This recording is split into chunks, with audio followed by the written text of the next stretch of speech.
Magandang buhay! So, nandito pa rin tayo sa ating luya. Binisita natin. So, kukuha lang tayo ng mga gulay natin dito. May okra doon, guys. Kukunin natin. At saka ito, lumaki na rin yung bunga nito. Ngayon ko lang to kukuhanan ng bunga, yung ating sitaw. Nandito tayo sa ating luyahan.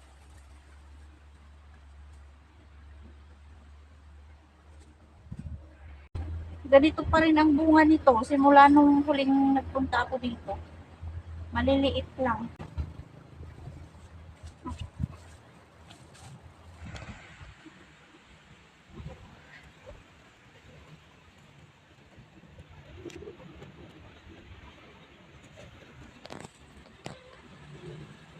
Ayan ang ating view dito sa taas. Doon marami rin nagtatanim ng luya sa banda ron. Palay dati ang tinatanim doon, pero ngayon kasi marami ng mga nagsitaniman ng luya.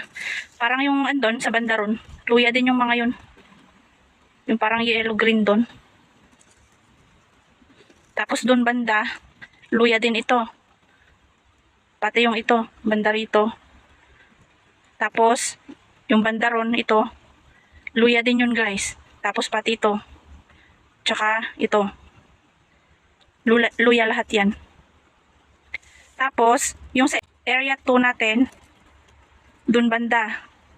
So, yung highway po, guys, ay dito lang, baba lang nitong ating luya. Ayan o, merong, nakikita nyo yung bubong doon na maliit. Kalsada na yon, paikot dyan.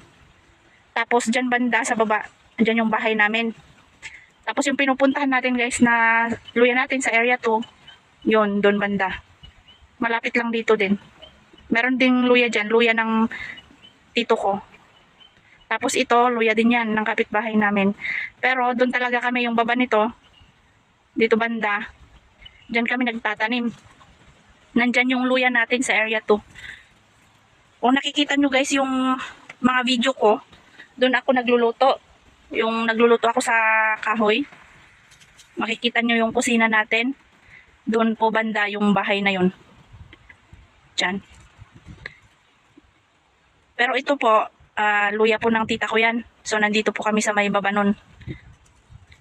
Ang lakaran po dyan ay nasa 30 to 40 minutes. Kung mabilis ka po, kung sanay ka na talagang mamundok. Pero kung lang, mabagal ka, kukuhanin mo po yan ng lalakarin mo yan ng 1 oras siguro. Pero nasanay naman na po tayong makiat-akyat ng bundok kasi dyan naman po tayo lumaki. Ayan. Meron tayong okra dito. So, bali nandito na tayo, guys, sa may taas. Ayan. Nandun tayo kanina. So, titignan din natin itong luya dito. Ayan, o. Kung mapapansin ninyo, maiksi lang ito. Mga pandak itong mga to. Pero tingnan natin yung laman. Ayan, guys. May laman din dito. Ayan. Pag binunot natin yan, mga yan. 1 puno yan, guys, hanggang dito. Ayan. Yan ang kagandahan, guys, kapag yung lupa na tinatanman natin ay mayaman sa nutrients, mataba. Kaya ang ginagawa namin dito, guys, kung tinanman na namin ngayon, hindi na namin tatanman next year. Katulad nito, next year, dyan na kami magtatanim, dyan sa banda dyan. Parang alternate lang, ganun. Tapos, the other year, dito ulit, babalikan ulit namin to. At least may 1 year na pagitan. Yan. Brown na ang kulay nito. Brown na. Kasi, nag-red na rin yung bulaklak niya. Ibig sabihin, kapag nawala na rin tong bulaklak niya, matured na yan.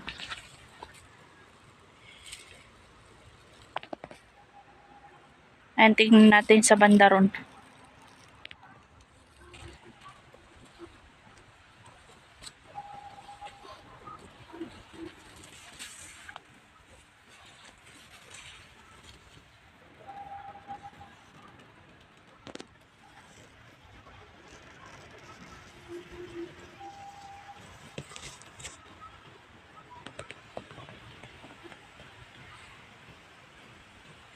Ang ganda ng bundok.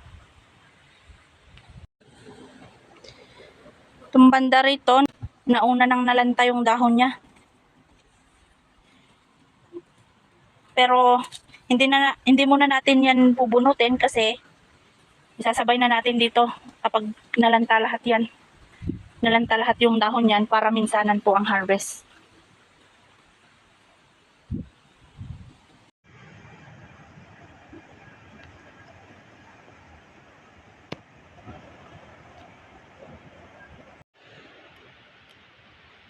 Tignan natin yung banda rito. Ayan. Ito rin yung nabidyohan natin noon. Malaki yung buko niya.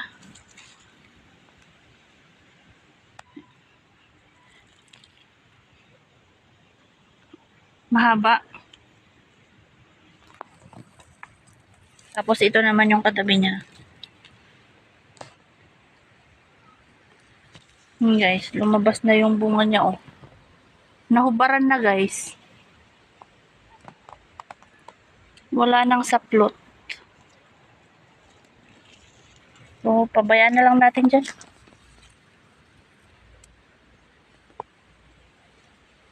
Ayan. Pati na rin yung nandun, oh. Ito yung lagi kong binibidyohan. Naluya natin dito sa bandang taas. Ayan. Lagi akong binibidyohan to eh. May laman yan guys hanggang dito.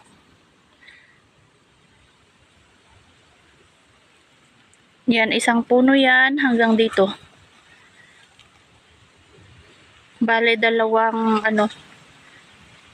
magkatabi. Pero nung tinanim po natin yan ay isa lang po na binhi. So, meron pa dito.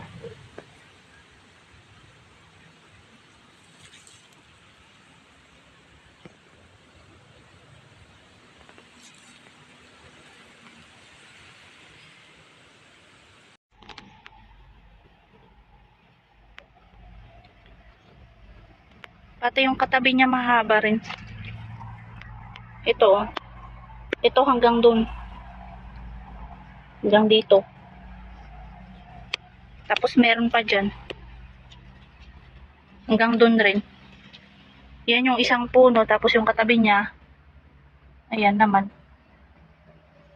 Tapos andun naman yung hubad kanina. Tingnan natin.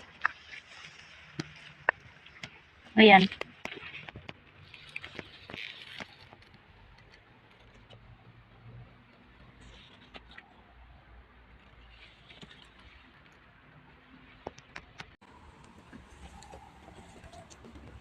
So, thank you guys sa panonood. Subscribe guys para maging updated po kayo sa ating luya. Para kapag nag-harvest na po tayo ng January, ma-update po kayo. Subscribe guys, subscribe. Ayan. Thank you guys. Thank you very much.